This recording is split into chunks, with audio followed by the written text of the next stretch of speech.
Hi, I'm Dr. Raghu Athré with Athré Facial Plastics in Houston, Texas. So we've received a lot of messages in our DMs and through various other contacts on what does recovery look like after a facelift, especially the first week. So I thought we'd shoot a really quick video here about what that recovery really looks like and when you can get back to work. Because I think that these are two very pressing questions on most people's brains as they think about a facelift. So first of all, gone are the days where someone has a facelift and says, oh, I was out of commission for 2 months.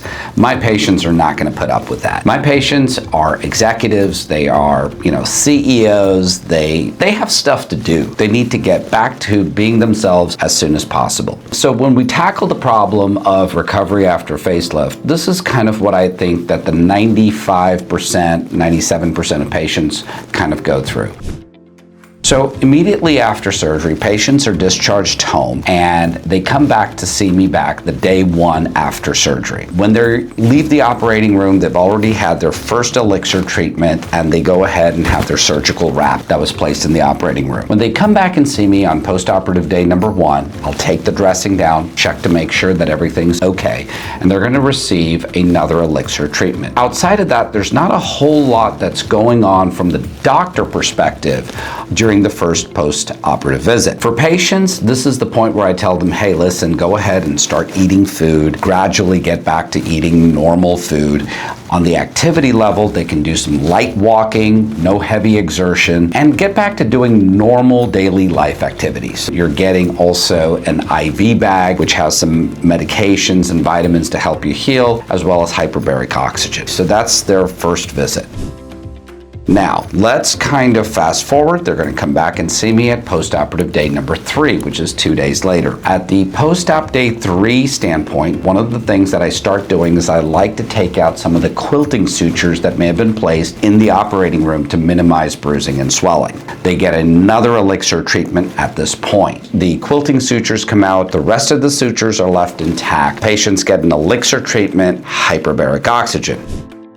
By this point, you're eating normal food, you're pretty much doing all your daily life activities, your swelling and bruising has already hit its maximum and is starting to come down. You're going to receive another treatment of the Elixir as well as hyperbaric oxygen. And then at the 1 week point, which is post-op day 7, you're going to get another Elixir, hyperbaric oxygen, and the sutures all come out. So most patients are able to return back to work depending on what it is that they do. Some of my patients who their job is primarily computer-based and they're sitting behind a computer or they're able to do remote are basically back to work by about post-operative day number 3. Patients that require more face-to-face with clients or other people in their office, they normally wait till about post-op day number 8 where they can wear a little bit of makeup to hide and camouflage a little bit of bruising and they're able to return to work and look very, very normal. So I hope this has given you some insight into what that process really looks like for a typical patient. So most of my patients are roughly back to work before 10 days after surgery and are able to do pretty much all of their daily life activities by about post-operative day number 1. If you like this video, please give us a like or subscribe to our channel. If you've got more questions or I said something here that triggered another question, please don't hesitate to contact us. You can email us, call us, send us a message, or leave a comment for us and we'll try to get to you as soon as possible. I'm Dr. Raghu Athré, Athré Facial Plastics, Houston, Texas.